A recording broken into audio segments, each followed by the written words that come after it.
Hey guys, tonight we step into a world of flickering torchlight, heavy cloaks, and boots caked with mud from roads that haven't been repaired since, well, ever.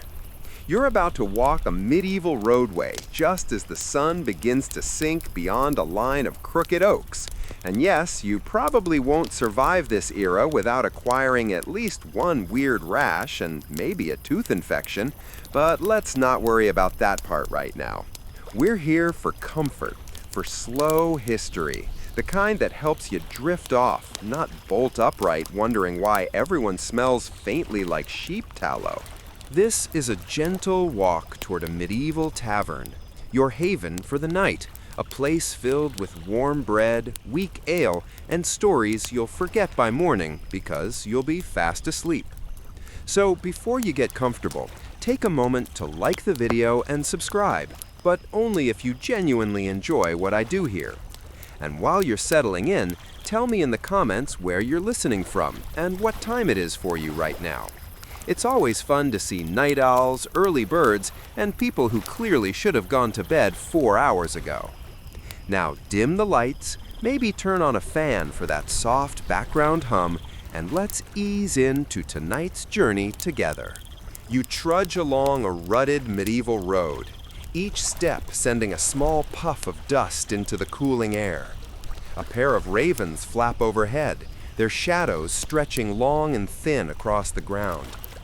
The countryside around you is a patchwork of fields, some recently harvested, others bristling with stalks of barley waiting to be threshed by hands more blistered than yours. Historians still argue whether roads like this were truly part of a vast organized network, or if you just sort of guessed and hoped you didn't accidentally walk into Wales.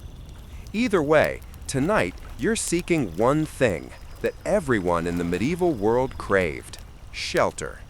A chill settles across your shoulders, the kind that slips through wool and linen and whispers, "You know, a tavern would be really nice right now." And you agree, especially after passing that last farmhouse where a dog barked like it was auditioning to guard the gates of the underworld. Your feet hurt, your back aches, and you might be rethinking that decision to carry 3 apples, a piece of cheese, and a rock you thought looked interesting when you picked it up 5 miles ago. You'll keep the rock, though. It's a good rock. Up ahead, something changes in the air. A lantern glows faintly, swinging on a wooden pole beside a building that leans just slightly to the left, as if it is tired too. And there it is, your tavern for the evening. Timber framed, plastered with wattle and daub, and roofed in thatch so thick that small birds probably have entire condominiums inside it. A carved sign sways in the breeze, and although literacy rates are low and standardized spelling is, well, not a thing, you know the meaning instantly: a mug overflowing with ale. Some historians will insist not all inns and taverns used symbols like this, but let's pretend this one does, because otherwise you might walk right past it and end up sleeping in a hedge, and you deserve better than hedge sleeping. The sky darkens to deep violet, stars beginning to emerge like tiny holes pricked through a dark canvas. You smell wood smoke, roasting meat, and something that might be turnips. The idea of sitting by a fire, of hearing voices rise and fall, of drinking something vaguely alcoholic, even if it tastes suspiciously like damp bread, fills you with relief. A pair of travelers step out as you approach, one wearing a cloak patched with at least 7 different fabrics, and another muttering about losing a game of dice that was, in his opinion, clearly rigged by a man who shuffles bones like a demon. A stray chicken follows them out the door. It is unclear whether the chicken belongs to anyone or if it simply enjoys tavern nightlife. You lift the iron latch, its cold bite against your fingers, reminding you that warmth is only a few steps away. The heavy wooden door groans open, as if accustomed to being pushed by weary wanderers. For a moment, the sound within spills into the night. Low laughter, singing that really wants to be in tune but fails bravely, and the clink of wooden cups. You stand on the threshold and take it in. This is no palace hall, no royal feast, but it is more precious to you than any throne. A medieval tavern means safety, food, and a place to stretch your sore legs. In a time when open fields at night might hold thieves, wolves, or that one overly friendly cow from earlier, this is paradise. A coachman once wrote that you could measure a village's prosperity by the size and noise level of its tavern. If that's true, this one must be doing all right, because you can already smell spiced wine and hear someone telling a story that involves 2 monks, a runaway goose, and a broken church bell. You'll figure it out later, maybe. The lantern outside flickers. You take a breath, stepping fully inside, letting the warmth wash over you. Behind you, the door thuds shut, sealing out the world. Ahead, the night stretches gently, ready to unfold in laughter, drink, and stories that mingle with dreams. You made it. The road is behind you. The tavern is yours for the evening. A soft fire crackles. A bench waits. And your journey has only just begun. You push farther into the tavern's dim hall, blinking as your eyes adjust to light that is not quite bright, but certainly brighter than the road outside. Candles sputter inside wrought iron holders, dripping wax like slow, sleepy tears. The flames dance against wooden beams blackened by decades, maybe centuries of smoke. Some historians still argue whether tavern rafters were truly this dark, or if we exaggerate it because soot just feels medieval. But considering how rarely chimneys work properly, you're probably safe imagining a ceiling that needs a good scrub. Not that medieval people were climbing ladders with mops, so here we are. The air wraps around you, warm and slightly smoky, tinged with a combination of roasted meat, damp wool, and the unmistakable aroma of people who have never once heard the phrase 24-hour deodorant protection. Your fellow travelers might not bathe often, but you're not one to judge. You've been on the road too, and your clothes aren't exactly fresh from a minty laundry commercial. If a modern detergent company ever tried to market a medieval traveler scent, they would be sued immediately. Near the entrance, a few wooden benches rest beneath hooks where cloaks hang dripping from recent rain. You add yours to the collection, noticing patches on other coats, some sewn with neat, careful stitches, others holding together through sheer determination. A small dog sleeps beneath the pile, tail twitching as if it dreams of chasing something much slower than it is. You take a step deeper into the common room. The floor is a mixture of uneven planks and dirt, tamped down by thousands of boots before yours. In some taverns, people spread rushes or straw to soak up spills, and if you look closely, you can see trampled stalks beneath the tables. A fringe detail, whispered among historical housekeeping lore, claims homeowners sometimes mixed herbs like lavender into the rushes to keep pests away. And yes, while lavender sounded lovely, it failed spectacularly at discouraging mice, who considered it a nice garnish. The medieval world was nothing if not determinedly optimistic. Ahead, you see long trestle tables crowded with patrons. Some are hunched over bowls of pottage, others gesturing wildly through stories that may or may not have happened exactly the way they are being told. At the far end of the hall, a hearth burns, its flames licking over split logs. A blackened cauldron hangs above the embers, steam curling out of it like a spirit escaping a potion. It's probably just stew, but let's not ruin the mystery yet. A tavern girl weaves between tables, balancing 4 wooden cups in her hands with precision that could win Olympic medals, if medieval taverns had Olympic committees, which sadly they did not. She sidesteps a man stretching his legs and nudges a stray cat aside with her knee. The cat gives the universal feline glare that says, "How dare you impede royalty?" You find an empty seat near one of the smaller tables. The wood creaks beneath you, the bench sloping just enough to remind you that this furniture is older than the lifespan of most medieval villagers. Historians estimate the average life expectancy hovered around 30 to 40 years, though this number is skewed by high infant mortality. Many people lived longer, especially if they avoided plagues, bad oysters, and falling anvils, a surprisingly underreported medieval hazard. Your hands hover near the table, noticing grooves carved into its surface, initials, tally marks from long finished games, and a rough drawing that might be a horse, or a donkey, or a badly executed fish. The lines blur together under layers of oil, ale spills, and time. A voice breaks through the murmur around you. Someone laughs. Someone sings. Someone else snores loudly in the corner, despite it being nowhere near bedtime. In a medieval tavern, sleep schedules are more of a suggestion than a rule. You look around the room, absorbing details slowly, as if your mind is cataloging them for later dreams. A pilgrim's staff leans against one wall, decorated with scallop shells from a sacred site. A merchant counts coins with the intense concentration of a person who suspects at least 3 people are considering stealing them.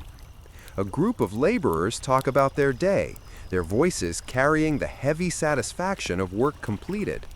They wear linen shirts stained from the fields, hands rough from tools and weather.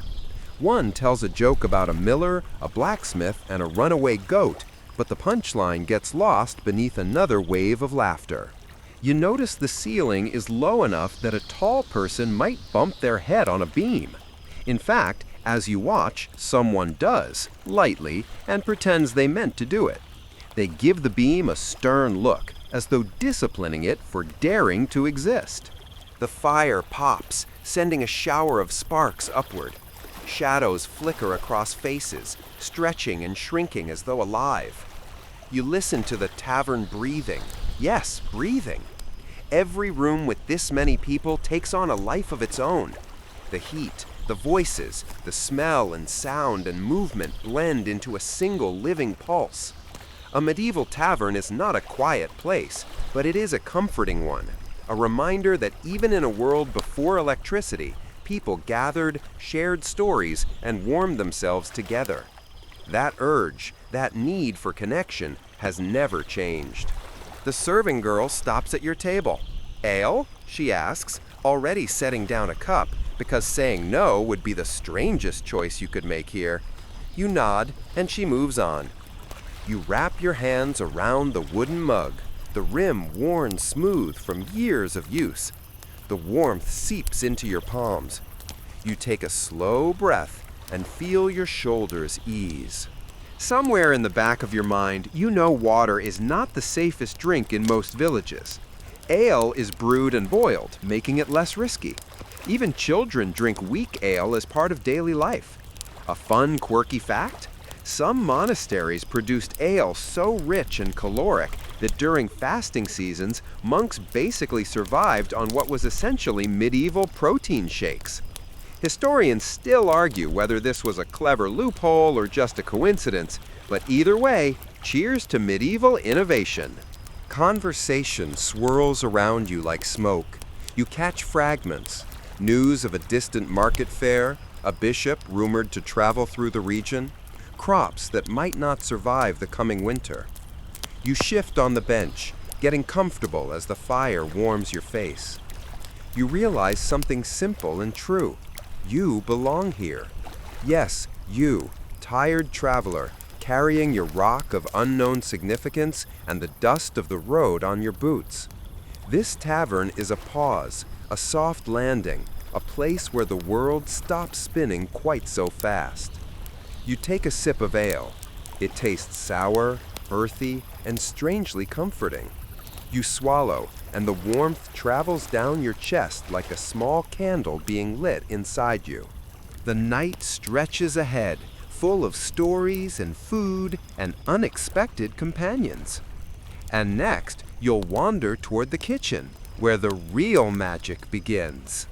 You ease away from your spot at the table, drawn by a scent that curls through the air like a warm invitation. The kitchen calls. It is not a modern kitchen with gleaming metal, labeled spice jars, and someone arguing about whose turn it is to unload the dishwasher. No, this is a medieval kitchen, where every scent carries a story, and at least 2 of those stories involve onions. You move closer, weaving through the busy room, your boots scuffing over the packed earth floor. With each step, the aroma sharpens, roasting crisp at the edges, thick pottage bubbling in a cauldron, and that distinct, ancient fragrance of ale fermenting somewhere you're not entirely sure you're allowed to look. A serving boy passes by you, clutching a basket of leeks and grumbling about someone stealing the good carrots. Whether there were ever bad carrots is a matter historians still debate. Some claim medieval carrots were purple, red, or white, rather than the orange we know now. Others say the real issue wasn't color, but worms. You decide not to think too deeply about that. Let the carrots remain mysterious and hopefully crunchy. You finally reach the threshold of the kitchen and lean just enough to see inside. A long hearth dominates the far wall, glowing with dancing orange flames. Iron pots hang above the fire, and a spit turns slowly, dripping fat onto the logs with a satisfying hiss.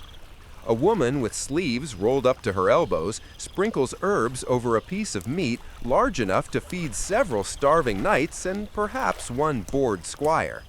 The scent of rosemary, sage, and wild thyme fills your lungs. In a world without refrigerators, herbs serve double duty: flavor and disguise. Sometimes meat is perfectly fresh. Sometimes, well, no one admits otherwise, especially if the tavern is full and the night is cold. A sudden wave of heat washes over your face. You close your eyes and breathe deeply, letting the smells settle around you. The room is loud. Pans clatter. Someone chops roots with a rhythm that could be percussion in the tavern's evening music, and voices overlap in a constant hum of work. One of the cooks laughs, a hearty sound that says she knows at least 10 ways to make a turnip interesting. You are oddly comforted. You step inside, careful not to disrupt the flow of kitchen magic. The floor is covered in rushes, fresh enough that you catch a hint of mint mixed in. A quirky historical housekeeping tip claims people used sweet-smelling plants like mint and marjoram to cover the less pleasant scents of tavern life. It wasn't perfect, but better than nothing, like spraying 2 pumps of perfume after spending 8 hours near a campfire. To your left, a barrel of ale sits beside a stack of wooden cups. The barrel is sealed, though a tap has been hammered into it with a precision that suggests someone here takes their job very seriously. A small chalk marking on the side hints at its brew date, though whether the numbers are accurate or simply decorative is unclear. Either way, you make a mental note to ignore anything that tastes like it was brewed during the reign of a king you've never heard of. At a preparation table, a young helper slices onions with watery eyes, sniffling with such drama that he draws sympathetic looks from passing tavern staff. He holds up the knife like he's been wounded, pointing to his tear-soaked face. A woman stirs a pot nearby and says, without looking up, "They're just onions, Tom." His sniffing grows louder. You resist the urge to applaud his performance. You notice baskets piled with root vegetables, beets, onions, turnips, and parsnips. A net bag holds garlic bulbs, some already stripped of their papery skin. Garlic is both cooking ingredient and folk medicine. Some believe it wards off infection. Some believe it wards off evil. Almost everyone agrees it wards off people standing too close after you eat it. Near the fire, a cook scrapes the thick edge of a cheese wheel, adding flakes to a clay bowl of batter. People tend to forget this, but medieval villages didn't only produce bland food. Many knew how to blend textures, seasonings, and cooked elements into something delicious. A historical fact: pepper, cinnamon, and ginger were among the most desired imported spices, though incredibly expensive. A single pouch of pepper might cost more than a cow. You suddenly understand why cooks keep their spice jars under watchful eyes. Imagine paying a year's salary for something you sneeze out of your nose. Someone shouts, "Mind the cat!" A marmalade-colored cat, plump and fully aware of its own importance, strolls between your feet like an orange-furred lord of the manor. The staff makes room for it. You make room for it. The cat takes the most comfortable spot near the hearth, curls into a ball, and immediately falls asleep. It is, without question, the most respected creature in the room. A hand taps your shoulder. A cook turns, holding a wooden spoon toward you. Without thinking, you taste the sample she offers. Flavor blooms across your tongue. Herbs, barley, something savory and deep. Pottage, she says. Simple, but fills the belly. You nod, because it does more than that. It warms something inside you that you didn't realize was cold. She smiles. Long road? You answer yes, though you're not sure you even spoke out loud. She returns to her work, humming a song that sounds older than stone. You watch a moment longer as bread dough rises near the fire. The tavern's bread is coarse, made with barley and rye and whatever flour is available. It's darker than modern bread, heavier too. When it bakes, the crust will crack in uneven lines like dried riverbeds. You imagine tearing off a piece later, dipping it into stew, letting the broth soak in. Your stomach rumbles like distant thunder. A few patrons turn at the sound, amused. You shrug. Hunger is universal. Outside, a faint breeze slips through a shutter gap, carrying the scent of night air and damp earth. The sky has gone completely dark now, the tavern glowing like a small island of firelight in a sea of shadow. You are safe here, sheltered by heat and food and the steady rhythm of people working with practiced hands. Soon you will eat. Soon you will drink. Soon you will sit among strangers who feel, for one night, like family. But first, you leave the kitchen, your senses rich with warmth and spice, ready to blend back into the tavern's heartbeat, the people. Your seat is waiting, the night is young, and the stories have only begun to simmer. You return from the kitchen's warmth and fragrant steam, stepping once more into the tavern's common room, where the stories live. Your eyes adjust again to the softer, smoky light. The sounds rise and blend, settling into a gentle chatter that could rock a tired mind to sleep if you leaned back and let it. But for now, curiosity wins. You want to meet the characters of this place, the people who fill it with laughter, muttering, and the occasional suspicious glance. You take a moment to observe before reclaiming your seat. A medieval tavern is not simply a place for food and ale. It's the newspaper, the social club, the whisper network, and on especially long winter nights, the emergency hotel for anyone too drunk to remember what time is. Historians still argue whether taverns served primarily travelers or locals, but most agree they held a steady mix of both, at least by the later Middle Ages. And tonight, you are one of them. At the table nearest the fire, a group of pilgrims sits shoulder to shoulder, their cloaks decorated with badges from faraway shrines. One pilgrim wears the scallop shell of St. James, its curved lines glimmering faintly. Another sports a badge shaped like a tiny sword, probably bought for far more than it was worth. Their boots are caked with layers of road dust, and they speak softly about worn feet and blisters. You wonder if they also carry a rock for no good reason. They might. You feel less alone. To your left, a trio of merchants huddles around a wax tablet, tracing figures and marks with a stylus. Their coin purses rest in front of them, guarded by arms crossed sternly. One of them proudly declares he secured a trade contract for wool from the north. The good kind, not the itchy stuff, he insists. You would argue that all medieval wool is itchy by modern standards, but this is not the moment to break a merchant's heart.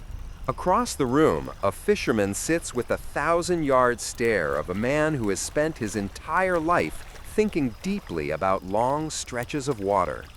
He speaks to anyone who will listen about a fish he swears was longer than his boat. Judging from his gestures, the fish could have swallowed the tavern whole. A few listeners gasp. Others roll their eyes. One man mutters, "The fish grows a foot each time," and sips his ale like someone who has heard this story 100 times. And maybe he has. A man near the door plays with a set of carved bone dice. He turns them over in his hands the way a magician palms a card. His cloak hood stays up, shadowing his face, and every so often he scans the room not with curiosity, but calculation. You know his type, the gambler, the risk-taker, the one who might convince you to play a friendly game and then send you to bed lighter than when you arrived. There are whispers about people like him running rigged games or traveling from tavern to tavern under new names. A quirky historical tidbit? Gambling was so common in medieval England that at one point soldiers were forbidden from dice games so they wouldn't gamble away their weapons. You decide to keep your coin pouch under the table, just in case. Near the wall, a baker wipes flour from his sleeves and chats with a young couple. He boasts that he once made a loaf so perfect that a knight offered him a silver coin for it. The couple laughs politely, though you catch a glance between them that says they're not entirely convinced. Bread legends are serious business. At another table, a monk speaks softly with two locals. His robes are neat, his tonsure freshly trimmed. He sips watered wine and listens more than he speaks. You hear only a fragment, something about a disagreement at the abbey. Historians still argue whether taverns were appropriate spaces for clergy, but evidence shows many monks traveled and lodged wherever hospitality was offered. The monk catches you looking, offers a small nod, then returns to his conversation. You settle back into your seat. The warmth of your earlier ale lingers in your chest. The table's wood feels familiar now, its grooves pressed against your fingertips, as though inviting you into the tavern's long memory. A serving girl approaches with a knowing smile. "You're not from here," she says gently, not as an accusation, but a simple truth. You shake your head. "Then welcome," she continues. "Strangers bring new stories, and we trade those here as gladly as coin." And with that, she moves away, leaving you with a sense of belonging. A small thing, but precious. You glance again around the room, letting your senses drift from sight to sound. Laughter rises in sudden bursts. Nearby, two old friends slap their hands on the table in unison, telling a joke so full of inside references that even they lose track and start laughing at nothing. A lute string twangs from somewhere in the back, followed by annoyed shushing. Apparently, not everyone wants music before supper. Fair enough. A miller accused of watering his flour, a broken bridge on the road north, a rumor that the king might raise taxes yet again. Taxation is a universal conversation, centuries old, and rarely exciting, unless you count heated arguments about grain levies over mugs of ale. You promise yourself you will not fall asleep during a tax discussion, then realize that might actually be the perfect sleep strategy, a medieval bedtime hack. The fire crackles and sparks drift upward. A cat stretches on a windowsill, blinking slowly as if judging everyone for not napping as well as it does. You wonder, briefly, if becoming a tavern cat is a valid life goal. The pay is minimal, but the hours are excellent. A man nearby leans over and tells his group, "A traveling peddler swears he saw a dragon in the hills." Silence. Then, as expected, disbelief crashes in. "A dragon?" A cow in the mist, more like. No, no, he said it had teeth like knives. Then it was definitely a cow.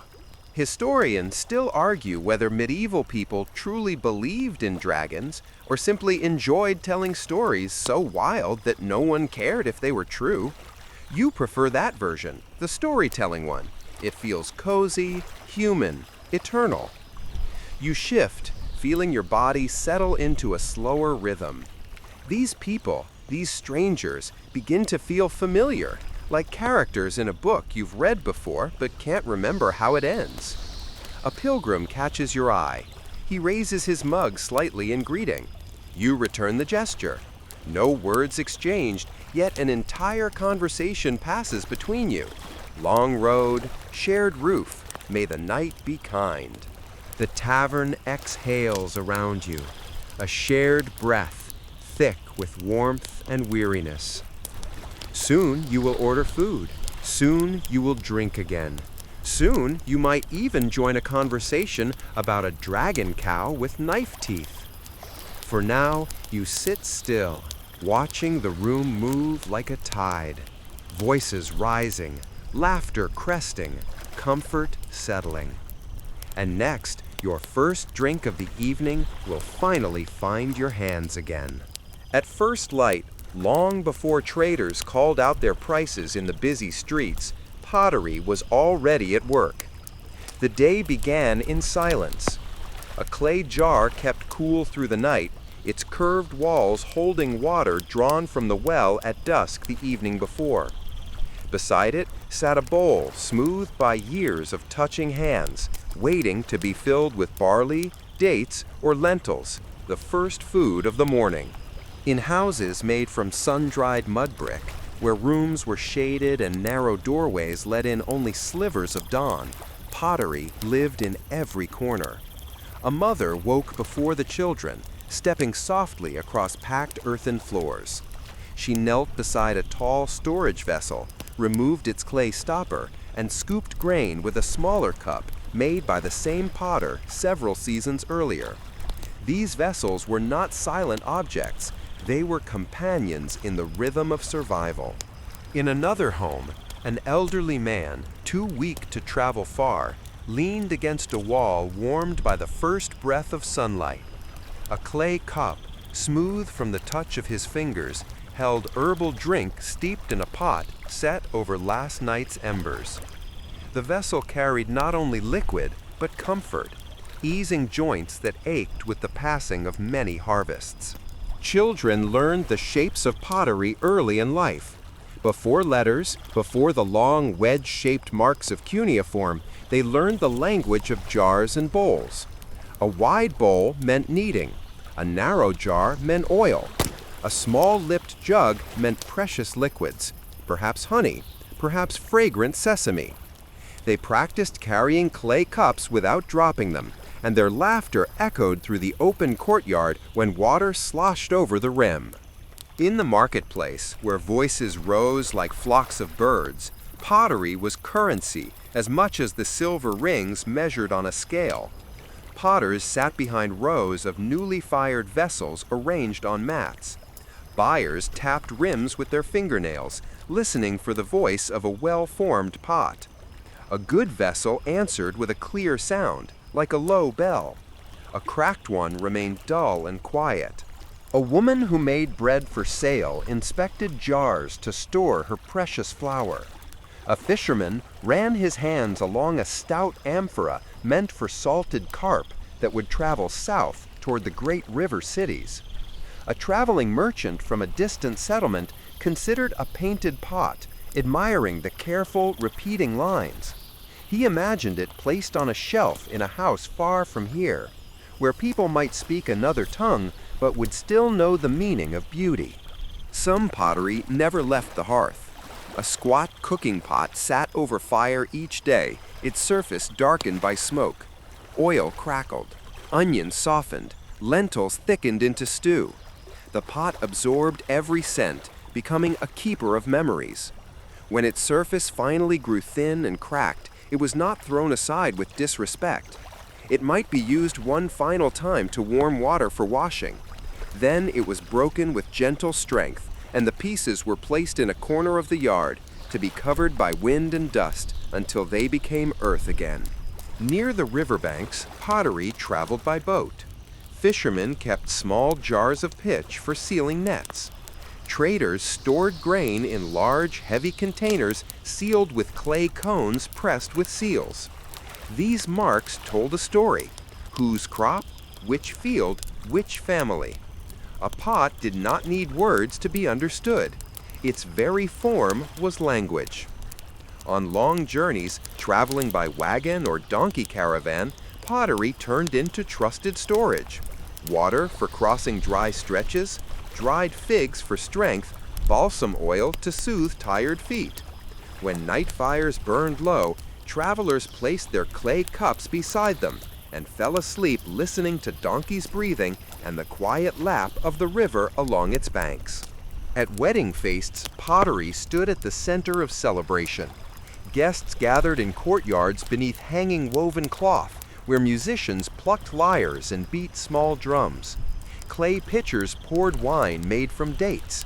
Bowls passed from hand to hand held sweet cakes flavored with sesame and honey. After songs and laughter faded, some of these vessels would be gifted to the new household, carrying wishes for prosperity. The potter's work, made in silence, found its way into the most joyful corners of life. When sickness visited a home, pottery held healing herbs crushed with stone. Steam rose from a clay cup, carrying the scent of mint or willow bark. A mother held the cup beneath her child's face, letting the warmth ease breathing. In a quiet room, a lamp made of baked clay burned oil through the night, its light steady, its flame watched by those waiting for morning.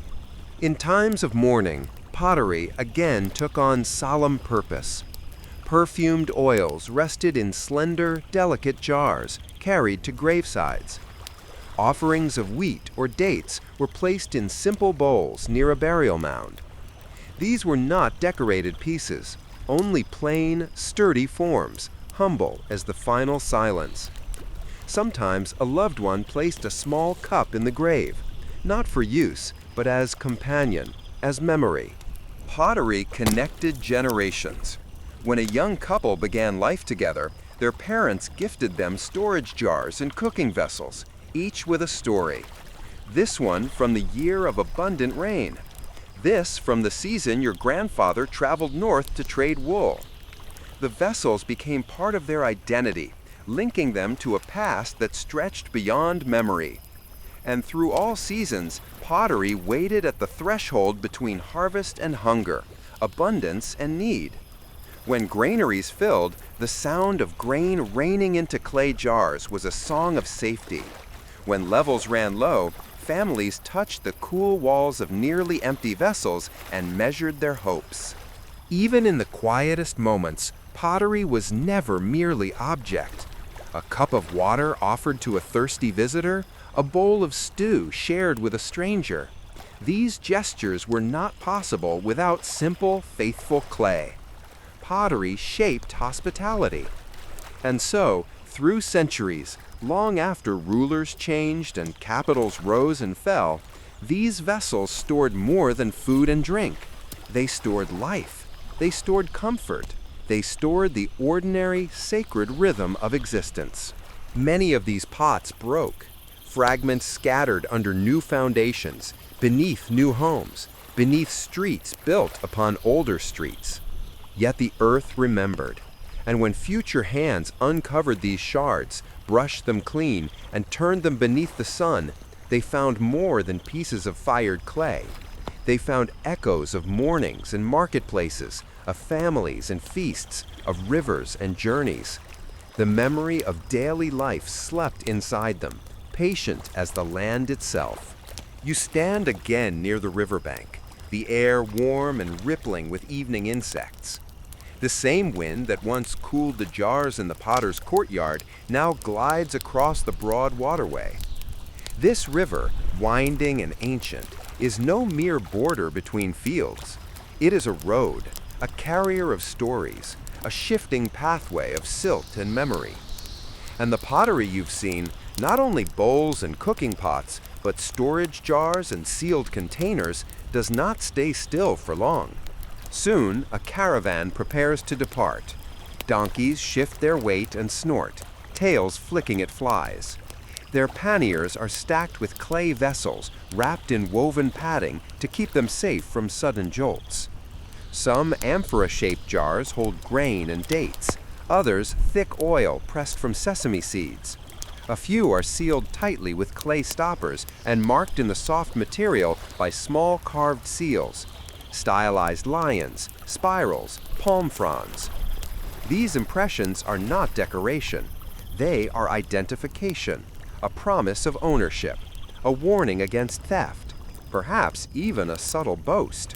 You watch a merchant press his seal into the damp clay. He works with deliberate calm, as if the act is a ritual he has performed 1,000 times. A mainstream fact floats through your drowsy thoughts. One of the earliest systems of record-keeping involved sealing jars and tokens long before writing became lines on wet clay tablets. These vessels, in their own way, invented paperwork. Some jars are headed north toward distant towns where copper and timber will be traded. Others will travel south to cities where towering ziggurats cast long, sharp shadows across plazas filled with scribes and traders. The river not only carries boats, it connects lives. You run a finger along one of the storage jars, feeling shallow ridges from a potter's wire tool. It humbles you to think how far this humble container might go. And because your mind wanders when you're sleepy, you imagine a tiny jar tucked inside a merchant's bag, filled with some treasure so strange historians still debate its purpose.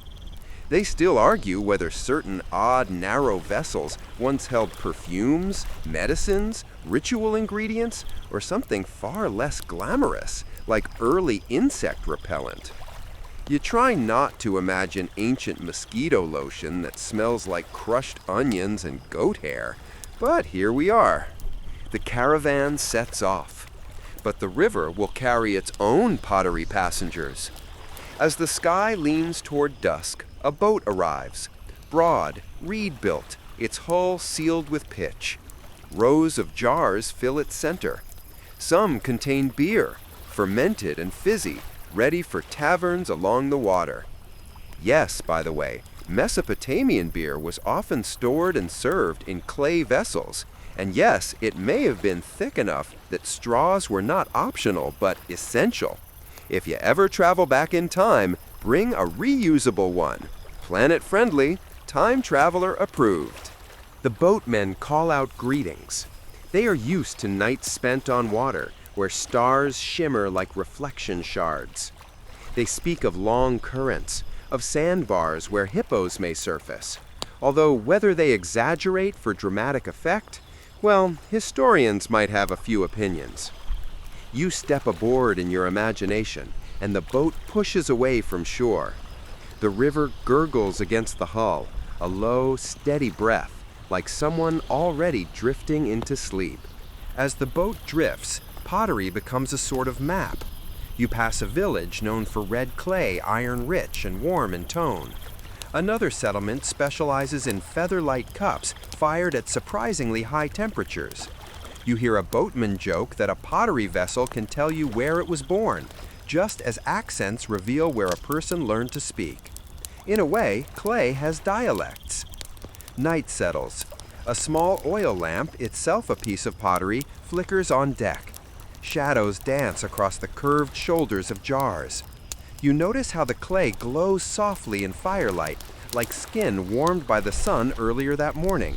Somewhere along the water, the boat stops to exchange goods. You watch as jars of dates and beer are unloaded and new ones are taken aboard. Fig paste, fragrant oil, even finely powdered pigment for painters in the cities downstream. And a strange object, wrapped tightly in cloth, changes hands too. The traders whisper about it. No one knows what it is. A sealed jar found deep in ruins, heavy, never opened. Theories swirl even now as you listen.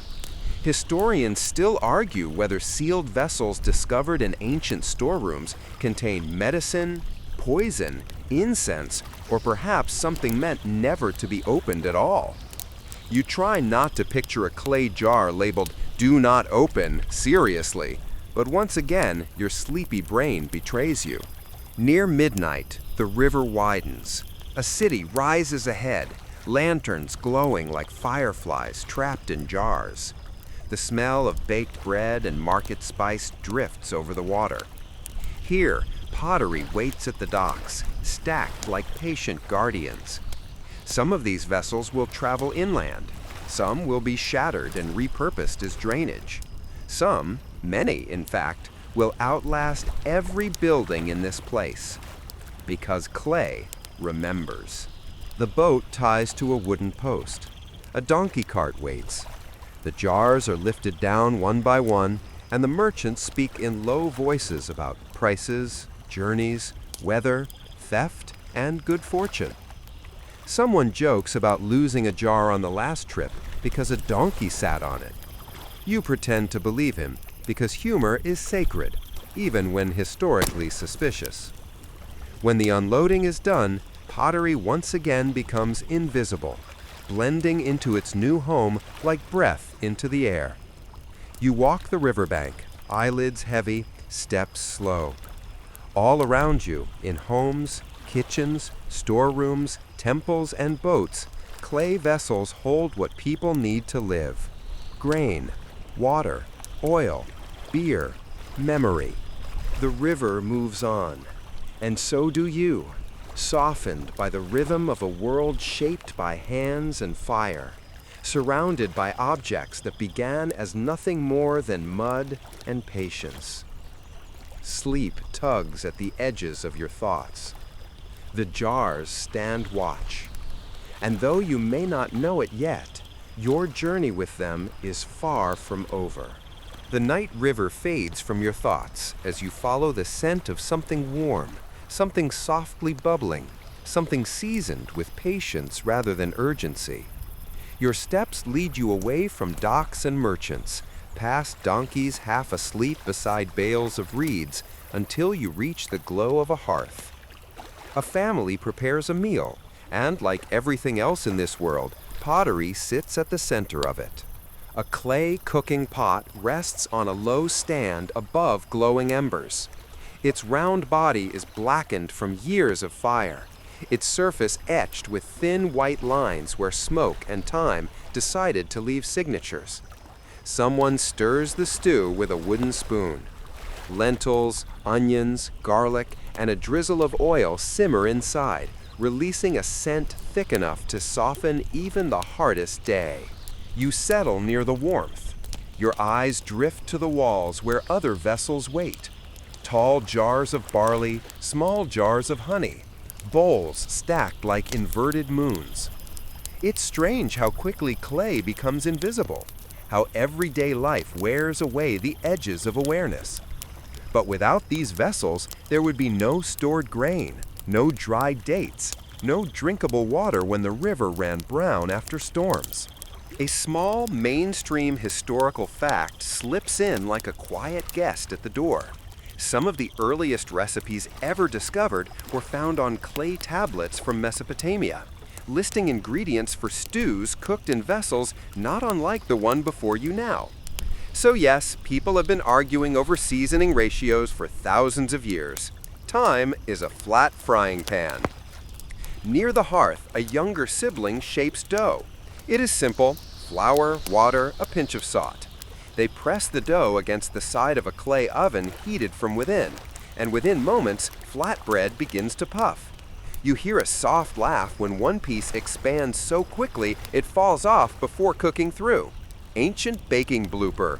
The eldest in the household lifts a jar of oil. The light catches its rim, thin, perfectly curved. This is not just storage. This is craft.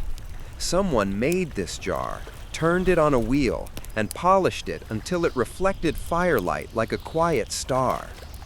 You remember the potter's courtyard, the patient shaping, the spinning wheel like a slow, low heartbeat. You wonder if the family thinks of that invisible artisan when they cook, or if the maker has blended into the background rhythm of survival. A quirky detail rises to the surface, as warm as the hearth air. Some households kept shards of broken pottery near the cooking area because pieces served as note tablets for quick messages, math, and lists. Imagine leaving a reminder scratched into clay. Don't forget to feed the goats. The world's first sticky notes, just less sticky. The stew is nearly ready. The cook lifts the pot slightly with folded cloth. You lean in, inhaling deeply, and steam touches your face, gentle as warm rain. Around you, conversation drifts like smoke. Crop yields, distant relatives, a neighbor's new baby, a debate about whether dates or figs make better travel food. Historians still argue whether preserved fruits were primarily a luxury, a necessity, or both, depending on the century and city. Some debates simply refuse to sleep. The family spreads a cloth, worn but clean, and sets out bowls made from clay so thin you can almost see the shadows through them. Clay cups filled with cool water follow. You are offered a seat. Your bowl fills. You taste onions, slow cooked and sweet, and grain that gives strength without hurry. Bread tears easily, warm enough to thaw all the places inside you that the day left cold. You eat among them, though you are only passing through this memory of a world. And as you do, you understand something simple. Pottery is not just storage. Pottery is continuity. Food travels from jar to pot to bowl to body, and life continues. A cat appears, silent as moonlight, hoping for scraps. It rubs against a jar that once carried fish sauce from the coast. Yes, fish sauce existed here too, in its ancient and extremely fragrant form. You blink, wondering how humanity has loved such pungent liquid across cultures and centuries, and decide that history is full of mysteries best left unquestioned. After the meal, water warms again in a different pot, one with a narrow neck. Hands are washed. Bowls are cleaned with sand and rinsed. The family sets them upside down in a wooden rack, and the fire quiets to a red glow. Once again, pottery enters its nighttime role, not as worker, but as watcher. A jar near the doorway holds grain against rats and moisture. A lidded container keeps oil safe from insects. A small cup near the sleeping area contains herbs, just in case someone wakes coughing in the dark. Clay does not rest, but it does not complain. You step outside into cooler air. The sky has deepened to the color of ink. Stars appear, bright and sharp.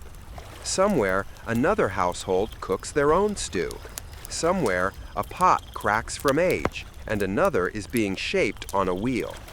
Somewhere, someone is learning to use their hands to turn mud into a life-giving vessel, just as ancestors did before writing, before bronze, before kings. A thought settles over you like a blanket. In a world without glass, without steel cans, without refrigeration, pottery was survival itself. Not dramatic, not glorious, but essential. And maybe, in its quiet way, that is a better legacy than any carved monument. You imagine the kitchen falling silent as the family drifts into sleep, the last embers settling into fine red dust. If you listen closely, you might even believe you hear the faint, ancient hum of clay cooling, returning to its stillness. The night is deep. Your body feels heavy. Your thoughts settle like sediment at the bottom of a jar. And the world for a moment is nothing but warmth and grain and fire and clay. The firelight follows you back to the tavern. The memory of kitchens fades, replaced by the rhythmic pulse of human presence. You step through the low doorway, the scent of roasted meat and warm ale wrapping around you like a soft blanket. The room is alive with motion, though not hurried. The rhythm here is measured, slow, like a heartbeat meant to soothe rather than excite. A lute hums gently in the corner, fingers plucking notes that rise and fall like smoke curling toward the rafters. Someone taps a small drum with careful patience, the beat more for company than ceremony. Music in a tavern is not for performance alone. It is a companion to conversation, a backdrop to meals, a guide for laughter. Historians still argue whether these tunes were improvised or carefully memorized, passed along orally by tavern musicians. But either way, the effect is undeniable. It slows your mind, drawing you deeper into the moment. At a table near the hearth, a pair of travelers leans over bowls of thick pottage, speaking softly. One of them gestures toward the stew, made from root vegetables and small chunks of meat, and remarks that it tastes as good as anything served in a distant city. You notice the same vessels you admired in the kitchens earlier, shaped with care, rims smoothed by repeated handling. These bowls have moved from workshop to kitchen to market and now to this table, holding warmth in their clay arms. Nearby, a group of merchants discusses trade routes. Their voices are low but urgent in the way of people accustomed to long roads and unpredictable rivers. A clay jug passes from hand to hand, filled with spiced wine, each sip accompanied by a nod or a laugh. A quirky detail surfaces, soft enough to lull your mind. Merchants sometimes carry dice made of bone or pottery to gamble small sums between trades, a habit both practical and superstitious. Some believed that a roll of dice could influence the favor of the gods, or at least the weather for travel. You imagine shaking a die with a sleepy hand and losing only to fate itself. A young woman sits at a bench, tracing the rim of her cup with her finger. Perhaps she's thinking of home, or the road she has traveled to arrive here. Perhaps she is contemplating the shape of the clay itself, the curve, the thickness, the subtle texture imparted by a potter's careful fingers. Each vessel carries a story. Each mark is a memory. Even a chipped edge speaks of resilience, a reminder that imperfection is part of life. You wander closer to the hearth, your boots silent on the straw-strewn floor. Patrons speak of children, of neighbors, of work finished in the fields, of crops threatened by too much rain or too little. Each conversation is small, ordinary, yet profoundly human. You hear a man argue whether the tavern stew is better with onions or leeks. The debate is vigorous but gentle, a ritual in its own right. Somewhere along the wall, a cat stretches, ignoring both the conversation and the debate, confident that this room has always belonged to it in some small, eternal way. You can follow it without trying too hard. The story is about a traveling trader who encounters a river swollen with rain. He secures his jars of oil and beer, only to discover that the river carries not just water, but a message from distant towns. Perhaps it is a warning. Perhaps it is a gift. Perhaps it is nothing more than the flow of life itself. The listeners nod, some chuckling softly, others simply letting the tale drift over them like the slow smoke from the hearth. The tavern is not silent, yet it does not feel loud. Voices rise and fall, overlap, retreat into murmurs. A server carries plates of bread and cheese, moving with care so as not to spill. The smell is comforting, yeast, salt, and fire. You remember the kitchen again, the hands kneading dough, the clay pots that once stored grain, and you realize that everything here is connected. Clay is memory, food is rhythm, Fire is heartbeat. A visitor at a far table lifts a cup filled with ale and salutes a companion. The foam clings to the rim, glinting in the firelight. You almost reach out to touch it, but your hands rest on the warm surface of your own cup.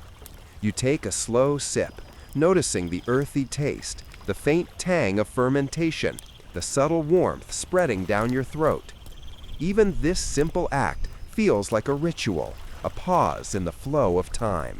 Laughter erupts briefly from a group playing a guessing game about who once carried the largest load of grain along the river. You notice that the game is both timeless and specific, playful yet rooted in the shared labor of daily life. Some jars rattle gently as the players shift on benches, reminders that everything in this space has weight, presence, and history. The firelight dims slightly as the night grows older. Patrons lean back, resting elbows on tables, mugs in hand. The music slows. Conversations become softer, like the river outside when it carries nothing but the reflection of stars. Even the cat curls tighter, eyelids heavy, paws tucked beneath it. And in the midst of all this, you realize that pottery is at the heart of it. Each vessel, whether for drink or food, holds more than contents. It holds people, movement, memory. From kitchens to markets to riverboats, and now to this tavern, clay has followed lives, witnessed joy, witnessed toil, and carried sustenance both physical and quiet. The bard's voice lingers, the notes of the lute softening. A server sets down another jug of ale. Someone murmurs a toast. You let your mind drift, noticing the curves of bowls, the warm tones of vessels, the subtle imprint of hands that shaped them long ago. In this slow, endless rhythm, the world is safe, familiar, and calm. The tavern exhales as one entity, fire and clay and music and human voices intertwined. You lean back, letting it envelop you. Outside, the river continues to move, as if carrying the same quiet story downstream. You notice the subtle connection. River, kitchen, market, tavern, all threaded by human life, by clay, by the gentle hum of days lived slowly and fully. A mug of ale rests in your hand, warm against your fingers. Steam rises, curling like soft clouds in the firelight. You take a slow breath, letting it fill your chest. Your eyelids grow heavier, but you linger just a moment longer, savoring the gentle comfort of this room, of this night, of the soft pulse of ordinary life made extraordinary by presence and attention. And when you finally close your eyes, you carry with you the warmth of the hearth, the taste of food and drink, the quiet music, and the memory of clay, shaping everything it touches. The tavern settles deeper into the night. Shadows stretch along the walls, long and soft, blurring the edges of tables and benches. Your eyes drift across the faces of those who remain. Travelers with dust on their cloaks, locals with hands calloused by fields, merchants with coin purses resting heavier after the day's business. The room hums, but now the noise is gentle, a background lull of murmured words and soft laughter. You notice how stories flow here, quietly, like the river outside, carrying fragments from distant towns and fields into this warm, smoke-scented room. A man seated near the hearth leans close to his companion, speaking in hushed tones. He recounts an event from the city upstream, a harvest dispute resolved in part by an unusually clever arrangement of grain jars. You realize that even in minor tales, history pulses, and every detail matters. Historians still argue whether such local stories influenced broader economic practices or whether they were simply oral entertainment. But here, in the flickering light of this tavern, it does not matter. You are drawn in, imagining the scene as though it unfolds just beyond the fire's glow. At a table in the corner, a young scribe shows sketches on a small piece of wax tablet, diagrams of riverboats in jar shapes, lines meant to capture a trader's route or a potter's design. Listeners lean closer, nodding. You wonder if they comprehend all the subtleties or merely enjoy the act of sharing knowledge. Perhaps that is the point. Learning can be gentle, like music, not demanding or oppressive, merely a soft guide through the night. A bard's voice floats over the room, quieter than before, accompanying the low conversations. The tune is familiar, but the story he tells is ever new. A merchant who mistook a river's reflection for another boat. A traveler whose donkey refused to move until offered a bribe of barley. Laughter breaks out softly, punctuating the air without shattering it. Even in jest, the details are grounded. Barrels, jars, pots, and the hum of a world that runs on simple, necessary things. The tavern walls seem to absorb these stories, storing them like the clay vessels you have seen, ready to pass them along the next day, the next visitor, the next evening. A quirky thought occurs. Some taverns in medieval towns had hidden messages scratched on beams or clay tablets tucked under floorboards. Rumors, advice, warnings. It's unlikely that anyone intended them to last centuries, yet centuries they have, waiting to be uncovered, fragments of lives preserved in humble spaces. You imagine yourself peering under a board, discovering advice like, "Trust no one with wet shoes in winter," and you can't help but smile. A conversation drifts from the back table to you without your trying. A group debates the best route to a distant city. One claims the river is safest, another swears by the roads. Historians still argue whether river or road trade was more reliable in different centuries, but in this tavern it is not a question of right or wrong. It is a rhythm of human experience, a soft interplay of memory and speculation. You drift along the current of the debate, imagining travelers negotiating swollen rivers, balancing jars and goods, navigating bends and reeds. Nearby, a woman traces her finger along the rim of a clay cup, watching the firelight reflect in its smooth surface. She begins to tell a story of her childhood. Days spent learning to knead dough, to carry water without spilling, to shape clay under the watchful eyes of her mother. The words fall slowly, carefully, as if the story itself were an object made to last. You imagine her holding a small jar filled with fresh water, her tiny hands steady and precise. Even centuries later, the act of shaping clay, of carrying sustenance, carries weight in the mind. A bard sets aside his lute and joins a table for a whispered tale. It is about a caravan that lost its way in a fog. Jars tipped over, barley spilled into the mud, ale sloshed into the river. A lesson follows. Even small objects can change the course of events, and careful hands are worth more than luck alone. The lesson is soft, gentle, whispered into the ears of those willing to listen, sinking into your own mind as if you were the traveler learning caution for the first time. The tavern is more than a room filled with bodies and vessels. It is a classroom of human experience, a repository for whispers and laughter alike. Every story, every rumble of the fire, every hum of the lute carries knowledge folded inside ordinary life. You notice how silence also carries meaning? Between sips of ale, between bites of bread, between pauses in conversation. Silence is a teacher too, as soft and shaping as clay.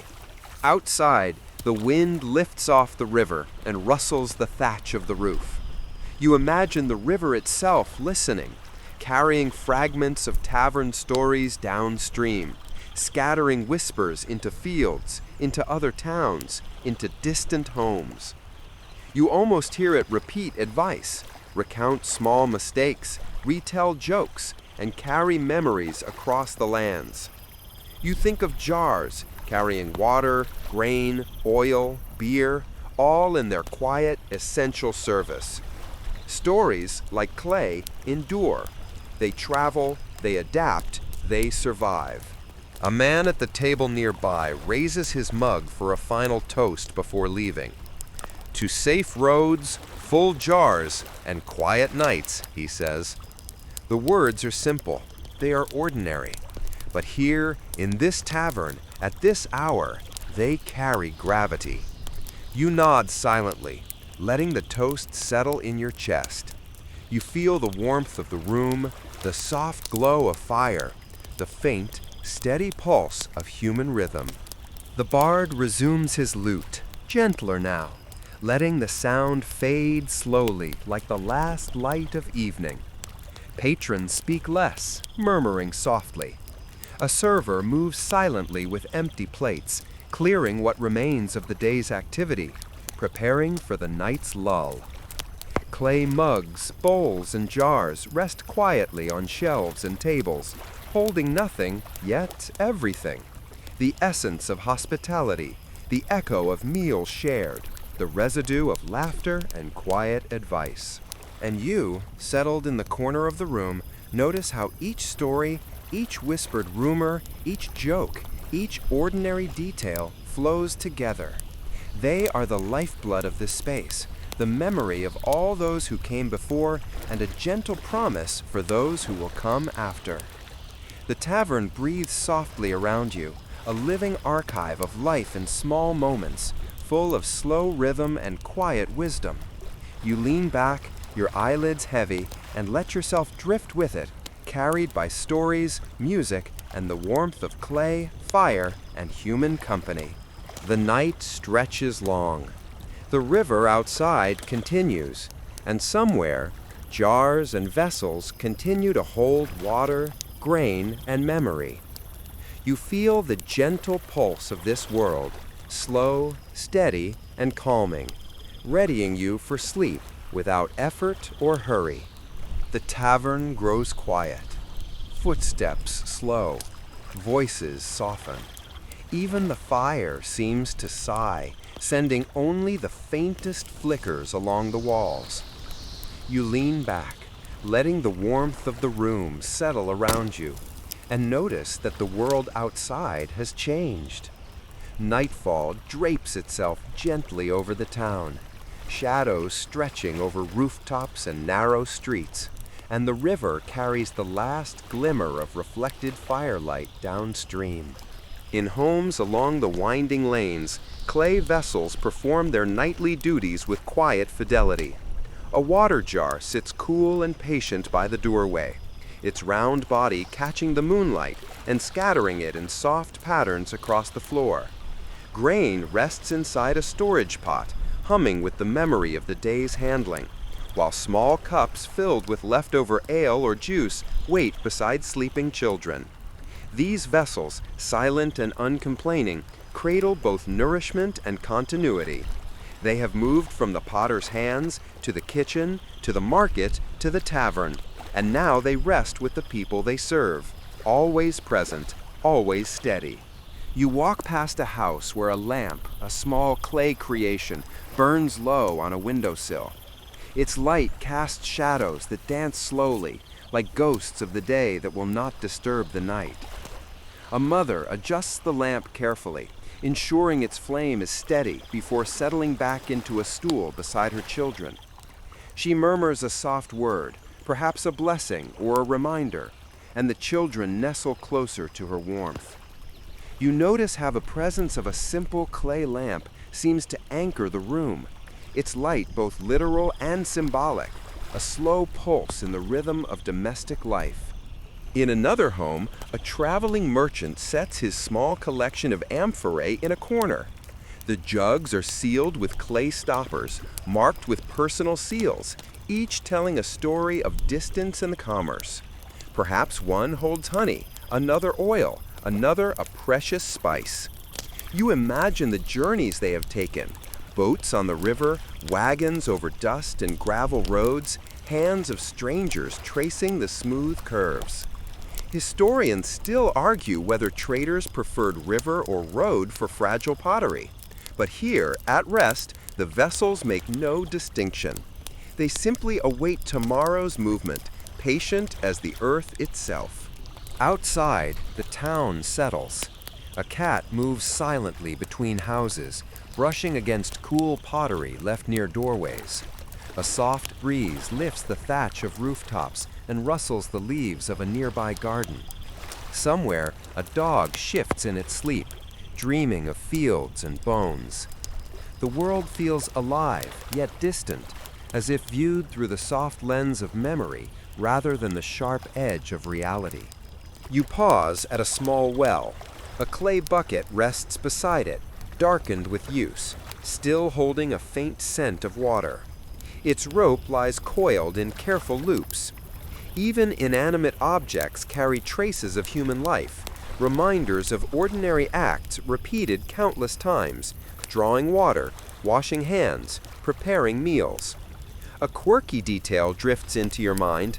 Some medieval buckets were reinforced with small rings of clay or cord to prevent splitting, a humble solution to a problem that could otherwise disrupt daily life. Ingenious and unassuming, they quietly demonstrate human creativity in service to survival. The air carries the faint aroma of baked bread from a nearby oven, mixed with smoke from distant hearths. You notice how the smell weaves together homes and streets, connecting families and strangers alike in the subtle, invisible web of shared life. Even in rest, the town breathes as one entity, moving through night like a slow, steady river. You can almost hear it, the hush of lids on jars, the soft settling of grain, the quiet shift of furniture, all forming the rhythm of nightly routine. Inside the tavern, now emptied except for a few late patrons, the remaining cups and bowls sit patiently on tables. Music has faded completely, leaving only the faint crackle of cooling embers. The last sip of ale lingers in a mug, a silent testament to conviviality now ended. Stories told, rumors whispered, laughter shared. All rest in the room like dust that settles only to return with the next day's bustle. You imagine travelers sleeping in nearby inns, their pottery cups and plates carefully set aside, their journeys paused until dawn. Somewhere, someone dreams of rivers swollen with trade, another of kitchens warmed by clay pots. Even the smallest vessel participates, a quiet companion to human thought and memory. Some scholars still debate how widely taverns served as community centers versus purely commercial spaces, but in this moment, the distinction seems irrelevant. The space is alive in memory, in ritual, and in quiet companionship. Above the town, stars shimmer steadily. The moon traces slow arcs across the sky. Shadows stretch thin and long. You feel the pulse of time slowing, the slow cadence of nights passed in homes, kitchens, taverns, and streets. Clay, always present, bears witness. It holds water, food, light, and memory. It rests with the world as the world rests with it. And in your own mind, heavy with the rhythm of the day and soothed by stories of hearth and tavern, you feel the pull of sleep. Your eyes droop, your breath lengthens. You carry the warmth of fires, the softness of bread, the weightless presence of pottery vessels across towns and rivers, into the quiet chamber of your dreams. The night holds you gently, as it holds the town, as it holds the jars, the bowls, the cups. All is steady, all is calm, all is waiting in the soft hush of the ancient world for the day to begin again. The first light filters softly through the thatched roofs and narrow windows, brushing the town with pale gold. Shadows retreat slowly, stretching along earthen floors and the curved walls of homes. You rise with the town, but not hurriedly. The rhythm is gentle, almost imperceptible, the way a jar warms in the morning sun, absorbing light, storing it silently. In kitchens, clay vessels begin their day. A water jar stands ready near the doorway, dew glistening on its surface from the night air. The handle is cool beneath your fingertips. You lift the stopper and pour the liquid into smaller cups, noticing the sound as it slides over the smooth clay, a soft, reassuring note that seems to announce the start of day. Even centuries later, you imagine the same sound, unchanged, still comforting. Near the hearth, cooking pots are tended. Ashes from last night's fire are stirred, coals coaxed back into warmth. Someone kneads dough for bread, pressing it onto a wooden board and shaping it carefully. The surface of the clay oven glows faintly, a vessel within a vessel. Clay cradling heat, heat cradling bread. The smell of flour and yeast rises, wrapping you in the rhythm of domestic life. A mainstream historical fact drifts into your thoughts. In many medieval settlements, bread making was considered both a daily necessity and a sacred ritual, with clay ovens central to the process. Outside, merchants emerge, balancing pottery jars on shoulder poles or loading them onto carts. You notice how much the town depends on these simple objects. Oil, water, grain, ale, they all move in clay vessels, unglamorous and yet essential. A quirky detail comes to mind.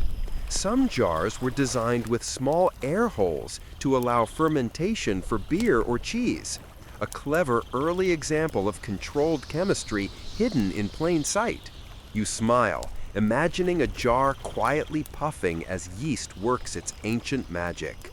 Children follow along behind adults, carrying tiny cups or helping lift lightweight bowls. They giggle when water spills, yet the jars endure. These vessels are patient companions, teaching patience and care by their very presence. Every scrape, every bump in the cobbled streets becomes a lesson not just in handling clay, but in handling life itself. You wander through the market square, alive with early activity.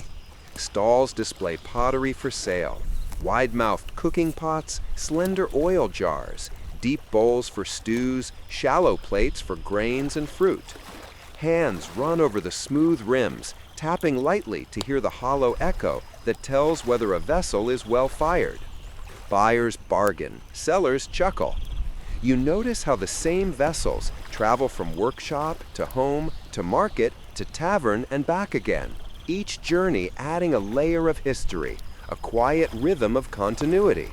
A riverboat waits along the edge of the market, stacked with amphorae filled with water, beer, and oil. The boatmen check the seals on each jar, testing for leaks. You step closer, hearing the subtle clink of clay against rope and wood. The river stretches wide and calm, reflecting morning light in a slow shimmer. Somewhere along its banks, someone will lift a jar from a boat and place it on a table, unaware of the journey it has already taken. Historians still argue how much river trade influenced local economies, but here in the present, it matters only that life continues, smoothly and predictably. Back in the tavern, preparations begin for another day. Bowls are washed, mugs polished, tables swept. Clay vessels, now empty, stand quietly on shelves, their presence almost invisible but profoundly necessary. Even the cat returns, brushing against jars and weaving through chairs, claiming them as part of the daily ritual.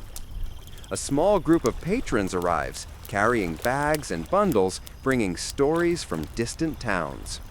Some whisper news of crops, others of weather, others of tavern gossip that stretches into legend. You notice the soft continuity. The vessels witness everything, from spilled ale to whispered rumors, and bear it quietly, uncomplaining. A woman in a nearby house fills a small cup from a large storage jar, carrying it to her children. The children, half asleep, grasp the vessel with care, learning by imitation. Their hands are soft and unsure, yet the jar does not fail them. This is education in motion, slow and unremarkable, yet essential. Clay teaches by example, holding, giving, and enduring. The smell of morning fires drifts through open windows, mingling with river mist and earth. You see the rhythm of the town as a slow choreography. Vessels moved, fires tended, bread prepared, conversations begun. Even the smallest act, a jar tipped to pour water, a bowl placed on a table, a cup handed to a neighbor, carries weight. You realize that in these tiny, repeated moments, life itself is woven, like threads through a loom. In a quiet courtyard, a small amphora rests beneath a tree. Its surface is dappled with sunlight, shadows of leaves dancing across the clay. You imagine it holding water for a traveler's donkey, or perhaps olive oil pressed yesterday. Its purpose is modest, yet profound. Clay is memory, utility, and companion. Every vessel tells a story of care, of work, of continuity.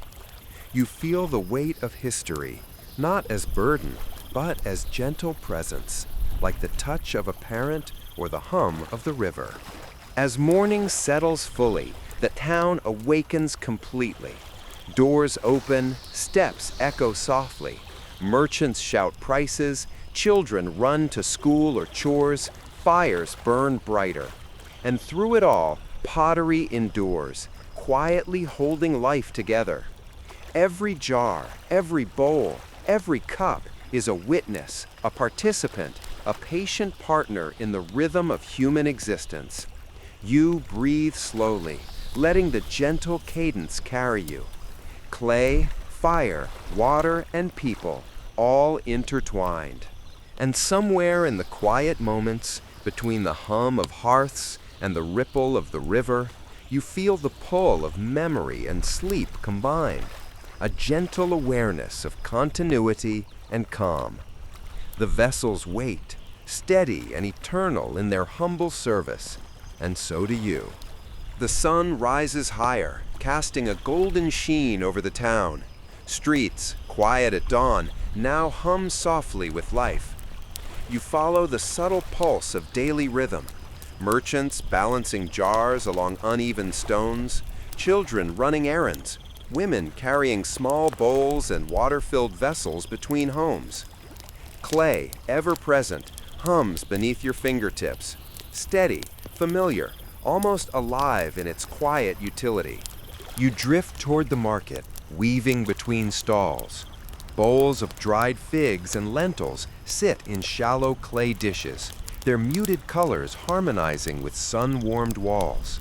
A merchant lifts a jug of oil, rotating it in the morning light, testing for clarity and weight.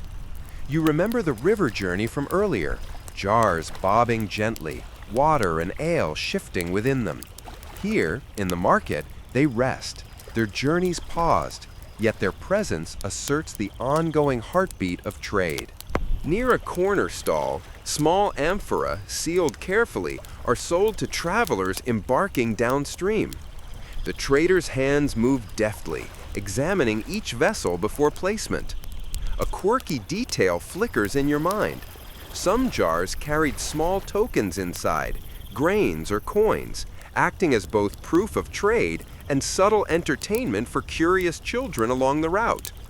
You imagine a child shaking a jar and listening to its secret rattle, giggling quietly while adults bargain in the sun. Life, in all its ordinary wonder, continues, unhurried and precise. You wander past a tavern already bustling with the late morning crowd. The smell of roasting meat mingles with faint smoke from chimneys, carried on a gentle breeze. Inside, tables creak softly under bowls and cups. Patrons speak quietly, exchanging news, discussing deals, or sharing stories. You notice the way the clay vessels, so central to tavern life, move steadily between hands, each one a witness to conversation, laughter, and sometimes disagreement. Historians still argue whether taverns primarily served as community centers or merely commercial spaces, but here it doesn't matter. Presence is enough. A bard, stationed near the corner, hums softly while plucking a lute. The melody blends with clinks of spoons and the shuffle of straw on the floor, creating a subtle soundtrack to the day. Travelers at the tables share news from upstream and downstream, reports of harvest yields, river conditions, and distant towns where prices for grain and oil have risen. You follow their words, imagining each story carried along rivers and roads like a whispered breeze. In the kitchens, clay pots bubble gently over low fires. Stews are stirred with careful hands. Someone adds herbs from a small jar. Another measures a pinch of salt. A child carefully places bread dough into an oven shaped from the same earth that birthed countless vessels. The tactile, slow-motion rhythm of cooking is hypnotic, a meditation in movement. You watch the hands move, the clay vessels glow in sunlight filtering through open windows, and feel the pulse of continuity threading through generations. Outside, carts roll slowly down the street, wheels creaking over cobblestones. Large jars, tied carefully, sway slightly as they are transported from market to tavern or home. Merchants speak softly to one another, exchanging news, offering advice, laughing quietly. You notice how much depends on these humble vessels, their strength, shape, and patience. A minor accident, a jar tipped, a spill of grain, elicits only gentle laughter, never anger. Life here is careful, deliberate, and forgiving. A young scribe approaches the tavern, carrying a small slate with notes and diagrams. He sits at a corner table, sketching vessels, routes, and trade calculations. Patrons glance over occasionally, curious, asking questions, murmuring advice. You imagine his hand tracing familiar curves of clay jars and amphora, the same shapes you saw earlier in the riverboats and kitchens. In this slow, continuous motion, knowledge flows, practical, oral, and tactile, like the gentle movement of water in a jar that has traveled miles but remains whole. By midday, the tavern hums at its own measured pace. Ale is poured, bread broken, conversation continues. You notice a young woman carrying a small tray of clay cups, each one balanced with care. Patrons drink slowly, savoring not only the liquid but the presence of others, the moment itself.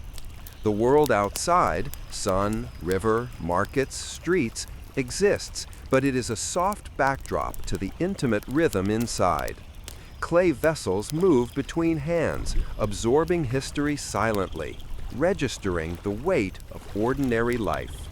A minor debate arises near the hearth. Two patrons argue whether the most effective way to ferment beer in shallow or narrow-necked jars.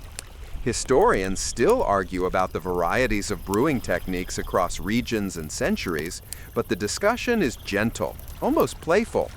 You imagine the soft clinking of vessels as each is tested, the slight hum of fermentation inside, the faint scent of malt and yeast drifting across tables. Life here is patient, measured, and remarkably calm. The sun reaches its peak, and a soft warmth spreads across the tavern. Shadows shorten, light glints on rims of bowls and jugs, and the gentle pulse of daily life continues. Every movement, pouring, stirring, carrying, laughing, is part of a larger rhythm, one that is unhurried yet persistent.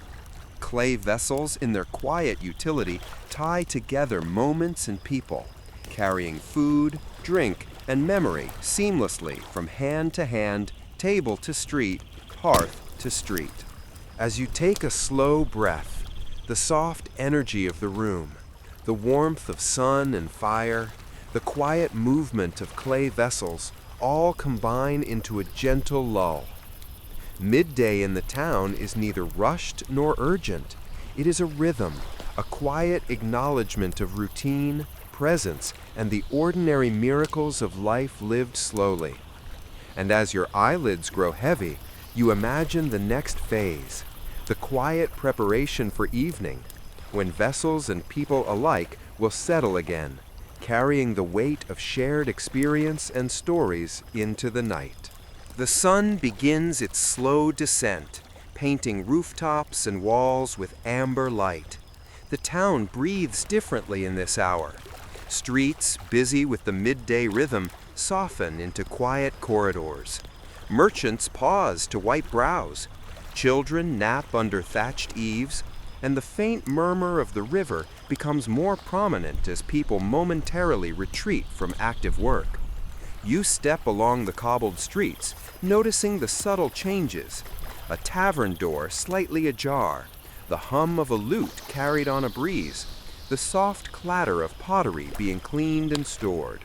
Inside the tavern, the afternoon lull settles like a soft blanket. Bowls and cups, having borne the weight of morning meals, now rest patiently on shelves or tables. The fire in the hearth flickers gently, tending itself more than anyone else, casting warmth without hurry. A curious silence fills spaces between patrons, those lingering for conversation, those catching a brief nap, those simply listening to the quiet dance of light, shadow, and slow motion.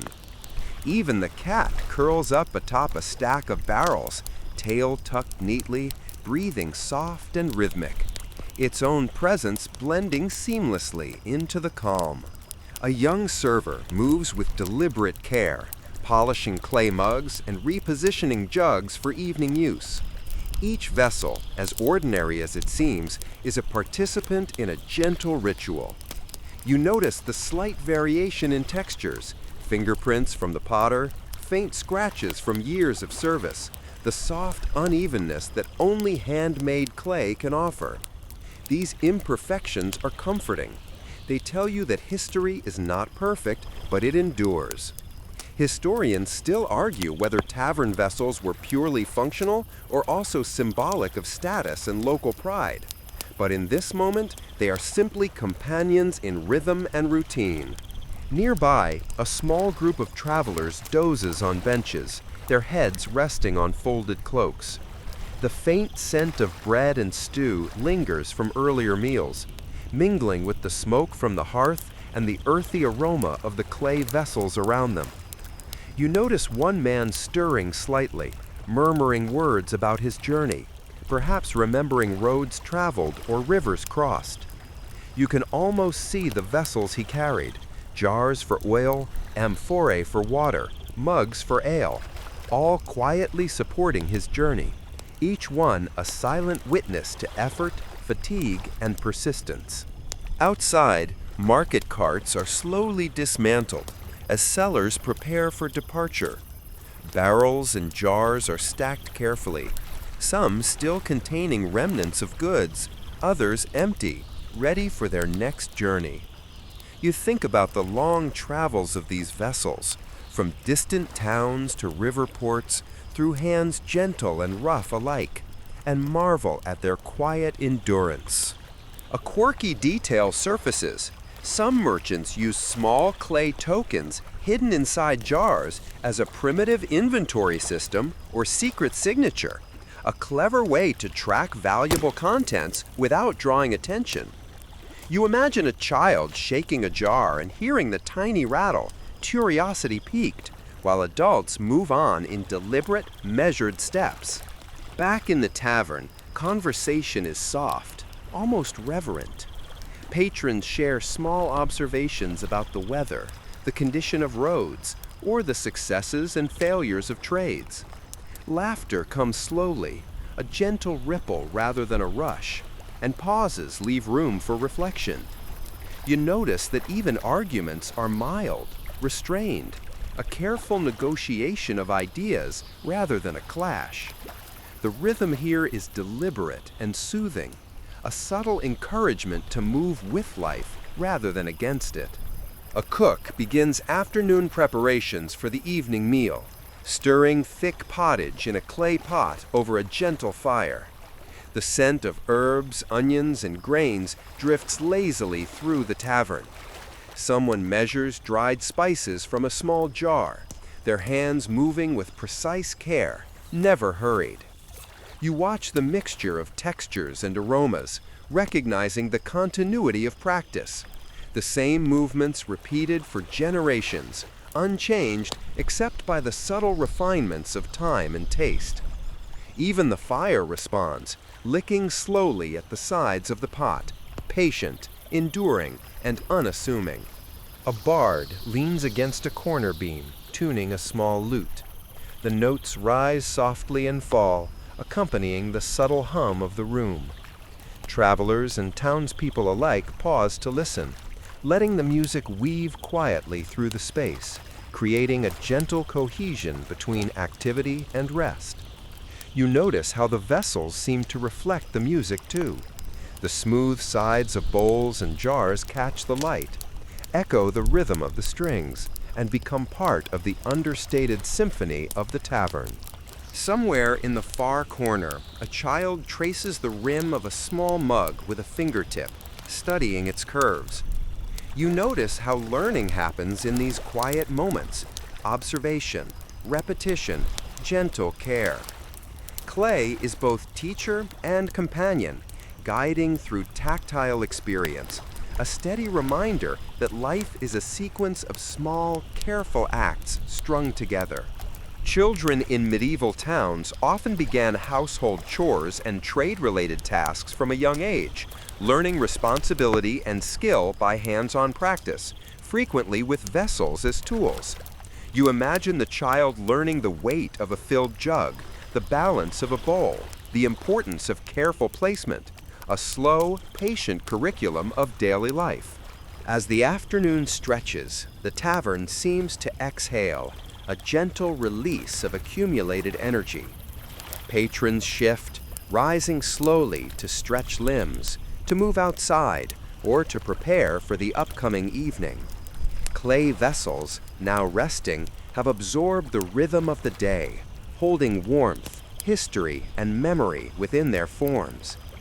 Even the smallest cup or jar carries a subtle echo of movement: poured water, spilled ale, stirred stew, hands lifted, hands lowered. Everything is part of the same gentle, deliberate continuum.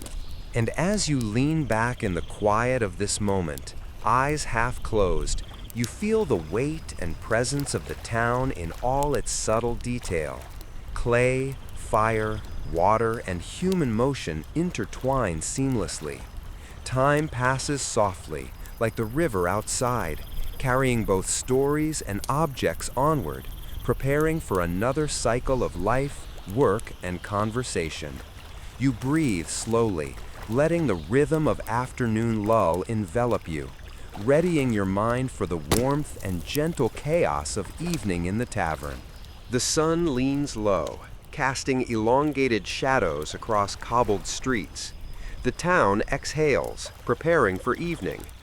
Windows glow warmly as hearths are stoked, smoke curling lazily upward. You walk toward the tavern, feeling the subtle shift in rhythm. Morning and afternoon soft activity is now replaced with a measured communal pulse. The day has collected in people's voices, in the gentle clink of vessels, in the warmth radiating from hearths. Inside, the tavern hums quietly but insistently. Tables creak under bowls of stew, plates of bread, and jugs of ale. Patrons arrive from the roads, travelers, merchants, locals returning from work, all drawn by the familiar promise of warmth and sustenance. Clay vessels, once resting, now bear their load again. You watch a server carry a tray of mugs across the room, careful not to spill a drop. The mugs are simple, rounded, finger-warmed by generations of use, yet each one holds the essence of life in this slow, ordinary moment. A bard strums a lute, soft notes filling spaces between conversation. Stories begin to rise, weaving through the room like smoke. A trader recounts a narrow escape from a river bend. A local spins a tale of lost chickens wandering into a neighbor's yard. Children murmur about playful mischief from earlier that day. Historians still argue whether these tavern stories influenced wider local folklore, but here they exist only to bring warmth and connection. You feel yourself drawn into the cadence, allowing the subtle rhythm to guide your attention gently. You notice the way people interact with clay vessels. A man lifts a mug of ale, the rim worn smooth from repeated use, and sips slowly, appreciating its weight and form. A woman dips her spoon into thick pottage in a wide bowl, the clay resonating faintly against the wooden table. Each touch, each movement carries quiet significance, a tactile acknowledgement of the material that quietly supports daily life. There is comfort in repetition, in the predictability of vessel's form and function, and you feel it settling deep in your chest, a gentle reminder of continuity. Near the hearth, a group leans close together, sharing news and gossip in hushed tones. They speak of the river, of distant towns, of crops and fairs yet to come. Occasionally, a jar is passed from one to another, water or ale glinting in firelight as it moves. A quirky detail rises. Some taverns use small notches in their mugs or jugs as a primitive tally system, marking rounds or debt, a subtle language of trade embedded in ordinary objects. You imagine a server tracing those lines absent-mindedly, the vessels quietly recording human interaction like soft, patient scribes. A child reaches for a small plate of bread, her fingers brushing the rim. She pauses, studying the curve of the clay, then breaks a piece with slow care. Even these minor acts, touching, tasting, learning, form the fabric of the evening. Clay teaches as much as it serves. You remember vessels from earlier in the day, from kitchens and markets, traveling through hands and hearths, now finally at rest again in shared enjoyment. Life, ordinary and steady, flows through the objects as much as the people. You drift toward a corner where a traveler sketches on a wax tablet, noting trade routes, vessel shapes, and daily happenings. Patrons glance over, murmuring opinions, laughing softly. The rhythm of learning, of subtle observation, hums under the louder rhythm of laughter and conversation. Every touch of clay, every tilt of a mug, every careful placement of a bowl contributes to a slow, shared choreography. Even spilled ale is gently cleaned, a minor disruption absorbed into the pattern without frustration. The fire burns steadily, offering warmth, light, and the faint crackle that punctuates the room's music. Shadows flicker across walls, mingling with the soft glow of evening lanterns. The tavern breathes as one organism, sustained by human interaction and the presence of clay vessels. You notice the subtle interplay. Every sound, every movement, every glance seems measured, gentle, deliberate. This is the heartbeat of a community, carried in soft, ordinary gestures. As night deepens, more travelers arrive, the tavern expanding to accommodate them. Lutes hum, conversations rise and fall. Bowls and mugs pass steadily from hand to hand. Even the cat curls tighter, slipping between legs and barrels with quiet grace. Patrons lean back, resting after long journeys, their faces soft in firelight. The clay vessels hold their contents faithfully, glowing subtly, reflecting flickers of warmth onto faces, tables, and straw-covered floors. You feel the rhythm shift again, slower now, quieter, but no less alive. The stories told in whispered tones, the minor debates about brewing or trade, the careful pouring of ale and water, all create a gentle current. The tavern, once again full of life, seems almost to hum in a single note: continuity, care, and shared presence.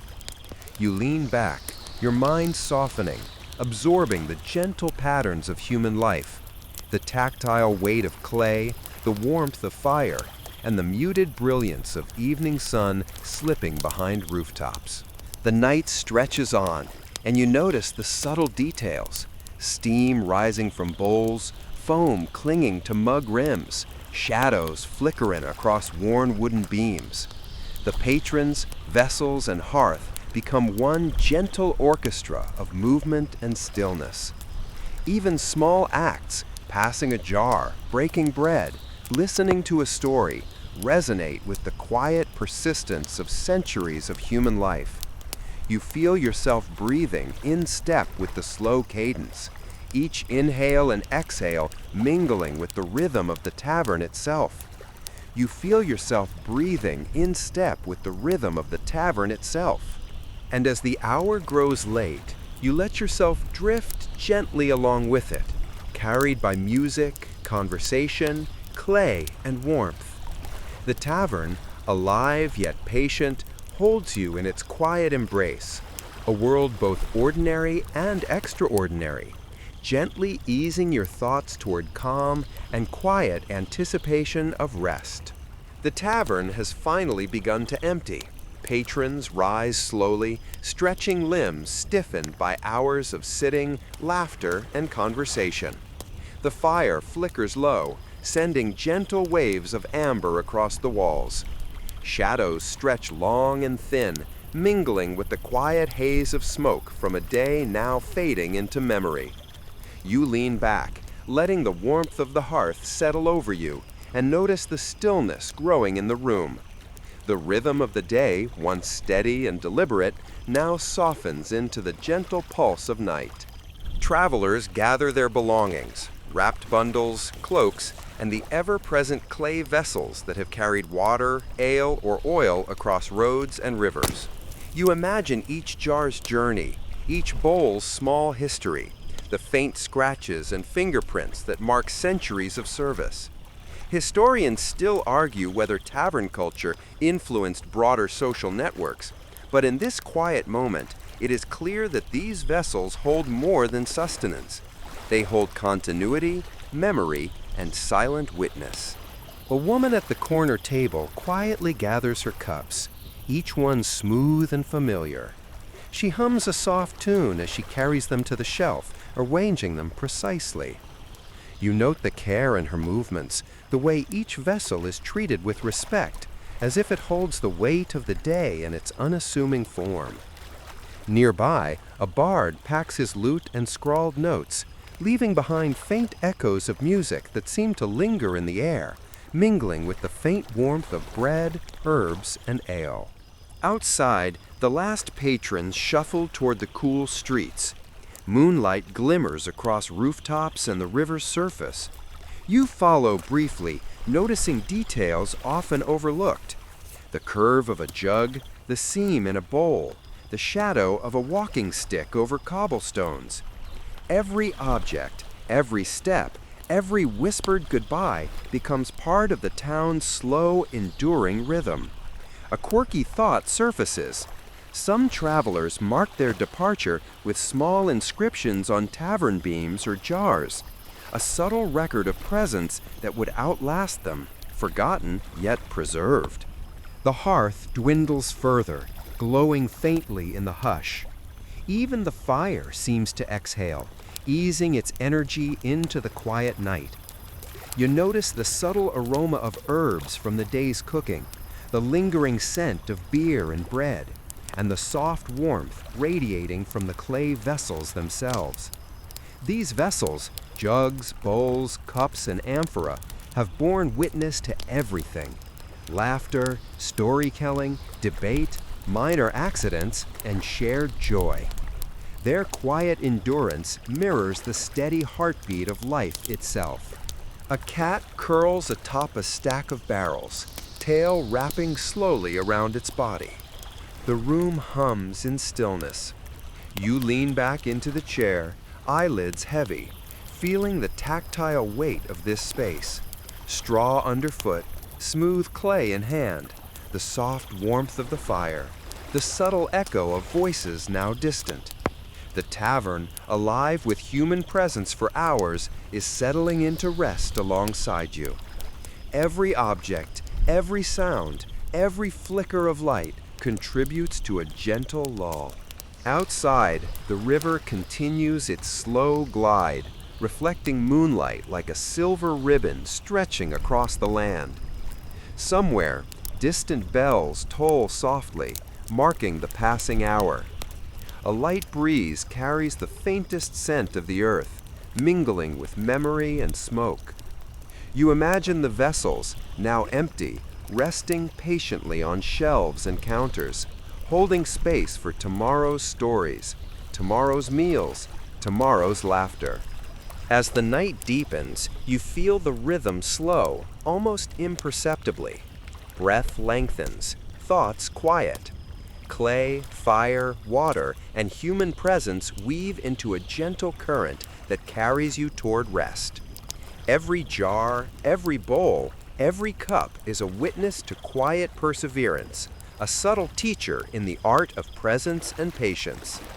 You let the warmth of the room, the soft hum of memory, and the slow cadence of human life wrap around you. And now, leaning into the hush of night, the gentle pulse of the tavern, and the quiet endurance of clay vessels, you feel your mind ready to drift. Sleep beckons softly, not with urgency, but with gentle insistence. You close your eyes, carrying the subtle stories, tactile textures, and warm rhythms with you into the calm embrace of rest. The fire dims completely, leaving only the faint glow of embers that flicker like distant stars. Outside, the river flows quietly, silvered by the moonlight, carrying the soft echoes of the day downstream. You breathe slowly, allowing the warmth of the tavern, the gentle touch of clay vessels, and the subtle hum of life to settle deep inside. The streets are hushed, homes and inns tucked under the embrace of night, and the town itself seems to exhale, releasing a long, quiet sigh. Every sound you carry with you, footsteps fading, doors closing, the soft scrape of a chair, blends into the calm rhythm of nighttime. Clay jars and bowls, once full of water, bread, and ale, now rest silently, patient and unassuming. Their smooth surfaces catch the dim light in faint glimmers, holding memory and presence without effort. Even the cat, curled atop a barrel, breathes evenly, a tiny heartbeat in the room's soft orchestra. You imagine the stories whispered, the laughter shared, the meals broken, and the lessons learned, all lingering gently in the walls, shelves, and vessels. Historians may debate their broader impact, and travelers may forget them in the rush of tomorrow, yet tonight they exist fully, quietly, and beautifully. You let yourself float alongside this enduring rhythm, unhurried, weightless, and calm. And as your eyelids finally grow heavy, you carry the warmth, continuity, and quiet wisdom of the tavern into your dreams. The vessels, the firelight, the river, and the human presence fade gently, leaving only comfort, softness, and serenity.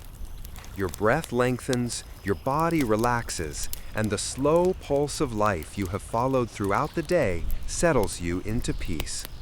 The town sleeps, you sleep, and in the quiet, ordinary endurance of clay, water, and warmth, the world itself seems to rest alongside you. Sweet dreams.